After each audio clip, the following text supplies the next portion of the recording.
Bonjour tout le monde, donc on va voir en direct si je décroche ma ceinture. Bien évidemment le symbole apparaît, mais est-ce que je peux sortir de la voiture sans l'arrêter? Qu'est-ce qu'elle va faire? Ah, s'assurer que le véhicule contact me, donc elle fait un autre bruit que la i3, mais ça fait aussi un bruit stressant et strident. Si on doit ouvrir un portail, sortir et tout, on est obligé d'éteindre la voiture et la rallumer par la suite parce que là elle est à nouveau éteinte. Donc moi j'ai une méthode, je la ferai aussi pour la BM, c'est la même, elle fonctionne. C'est un de mes membres sur BMW i3 et i3S qui a donné l'astuce. Je le mettrai en commentaire son nom s'il veut bien, mais s'il veut rester anonyme, je ne vais pas le dire à l'oral. Donc je la rallume, donc, pour les gens qui connaissent pas la voiture et qui voudraient la louer ou l'acheter, qui par un mandataire sans passer par un concessionnaire et qui auraient peur de savoir comment s'en servir. Donc le pied sur le frein, pédales qui sont plutôt sympathiques, voilà, comme toutes les Mini à peu près. Donc pédale sur le frein et on appuie ici Start. Donc voilà, là ça l'a rallumé et donc voilà. Donc comment je fais pour sortir sans que la voiture s'éteigne ou me dise que le contact est mis? Donc je prends la ceinture passager et je la clipse dans le truc de la ceinture conducteur. Donc tu vois là c'est le passager, il est disponible. Non, je le mets sur le conducteur. Donc je vais pouvoir sortir. La voiture va me dire juste porte ouverte. J'ai shunté en fait le système.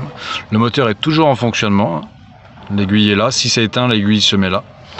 Donc je peux sortir, aller à mon portail, revenir. Il n'y a pas de bruit strident et stressant, etc. Je referme ma portière. Je peux remettre le dé pour avancer. Et si par exemple j'ai déjà la ceinture, ce qui est le cas, je peux partir même sans appuyer sur sans déverrouiller le frein à main. Si j'accélère, regardez, je touche pas au bouton et la voiture va avancer et il se déverrouille tout seul.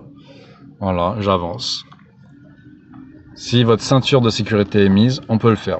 Il n'y a pas besoin de déverrouiller le frein à main. Donc voilà. Et pour passer la marche arrière, il nous demande d'appuyer sur le bouton du côté là. Voilà, il faut appuyer sur ce bouton pour pouvoir passer la marche arrière. Et pour la marche avant, j'ai pas besoin. C'est ce qui est drôle, mais je pense que c'est une sécurité pour la marche arrière. Parce que si je rappuie, non, il me met au neutre, mais il veut pas que je me mette en marche arrière. Donc il faut que j'appuie et je passe la marche arrière. Et si je veux repasser le neutre et la marche avant, j'ai pas besoin d'appuyer sur le bouton. Voilà, c'est sûrement une sécurité qui est plutôt pas mal. Sur la BM, c'est pareil, on peut pas passer, il faut rester appuyé sur le frein. Sinon ça n'enclenche pas le changement de vitesse. Enfin, un changement de vitesse à proprement dit, l'inversion de polarité pour aller en marche avant ou en marche arrière. Il n'y a pas de boîte de vitesse à proprement dit.